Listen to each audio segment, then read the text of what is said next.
शिर्डी विधानसभा मतदारसंघाचा 1962 पासूनचा राजकीय इतिहास तुम्हाला माहिती आहे का? या मतदारसंघाचे सर्व आमदार कोण होते?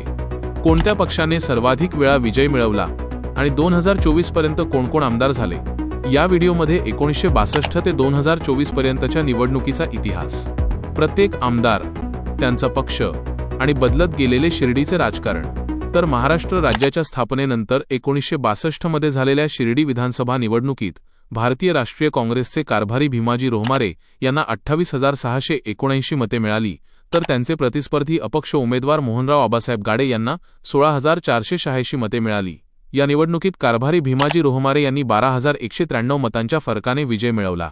नंतर 1967 मध्ये झालेल्या शिर्डी विधानसभा निवडणुकीत भारतीय राष्ट्रीय काँग्रेसचे SD काळे यांना 22,581 मते मिळाली, तर त्यांचे प्रतिस्पर्धी अपक्ष उमेदवार मोहनराव आबासाहेब गाडे यांना 31,482 मते मिळाली.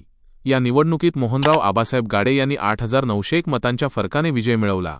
नंतर 1972 मध्ये झालेल्या शिर्डी विधानसभा निवडणुकीत भारतीय राष्ट्रीय काँग्रेसचे कारभारी भीमाजी रोहमारे यांना 33,052 मते मिळाली, तर त्यांचे प्रतिस्पर्धी अपक्ष उमेदवार शंकरराव गेनूजी कोल्हे यांना 38,745 मते मिळाली. या निवडणुकीत शंकरराव गेनूजी कोल्हे यांनी 5,693 मतांच्या फरकाने विजय मिळवला. आणि त्यानंतरच्या 1978 मध्ये झालेल्या शिर्डी विधानसभा निवडणुकीत भारतीय राष्ट्रीय काँग्रेसचे चंद्रभान भाऊसाहेब घोगरे यांना 30,874 मते मिळाली, तर त्यांचे प्रतिस्पर्धी जनता पक्षाचे उमेदवार अण्णासाहेब सारंगधर म्हस्के पाटील यांना 31,482 मते मिळाली. या निवडणुकीत चंद्रभान भाऊसाहेब घोगरे यांनी 10,218 मतांच्या फरकाने विजय मिळवला. नंतर 1980 मध्ये झालेल्या शिर्डी विधानसभा निवडणुकीत भारतीय राष्ट्रीय काँग्रेस इंदिरा गांधी गटाचे अण्णासाहेब सारंगधर म्हस्के यांना 37,193 मते मिळाली, तर त्यांचे प्रतिस्पर्धी भारतीय राष्ट्रीय काँग्रेस यशवंतराव चव्हाण गटाचे उमेदवार भास्करराव रामकृष्ण जाधव यांना 17,552 मते मिळाली. या निवडणुकीत अण्णासाहेब सारंगधर म्हस्के यांनी 19,641 मतांच्या फरकाने विजय मिळवला.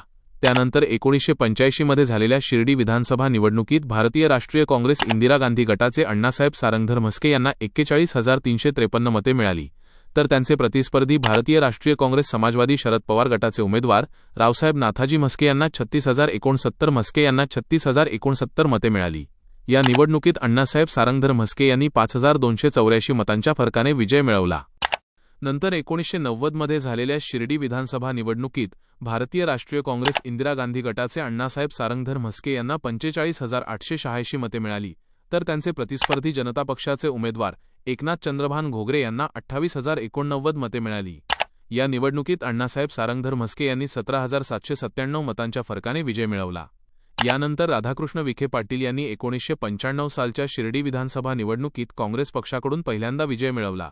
नंतर राधाकृष्ण विखे पाटील यांनी 1997 सालच्या शिर्डी विधानसभा पोटनिवडणुकीत आणि 1999 सालच्या शिर्डी विधानसभा निवडणुकीत शिवसेना पक्षाकडून सलग 2 वेळा विजय मिळवला.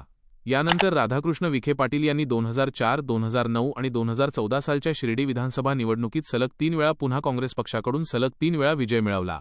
यानंतर राधाकृष्ण विखे पाटील यांनी 2019 आणि 2024 सालच्या शिर्डी विधानसभा निवडणुकीत भारतीय जनता पक्षाकडून सलग 2 विधानसभा निवडणुकीत सलग 2 वेळा विजय मिळवला. आतापर्यंत राधाकृष्ण विखे पाटील यांनी 1 वेळा काँग्रेस, 2 वेळा शिवसेना, पुन्हा 3 वेळा काँग्रेस आणि शेवटी 2 वेळा भाजप पक्षाकडून शिर्डी विधानसभा मतदारसंघात सलग 8 विधानसभा निवडणुकीत सलग 8 वेळा विजय मिळवला. सध्या शिर्डी विधानसभा मतदारसंघात राधाकृष्ण विखे पाटील आमदार म्हणून कार्यरत आहेत.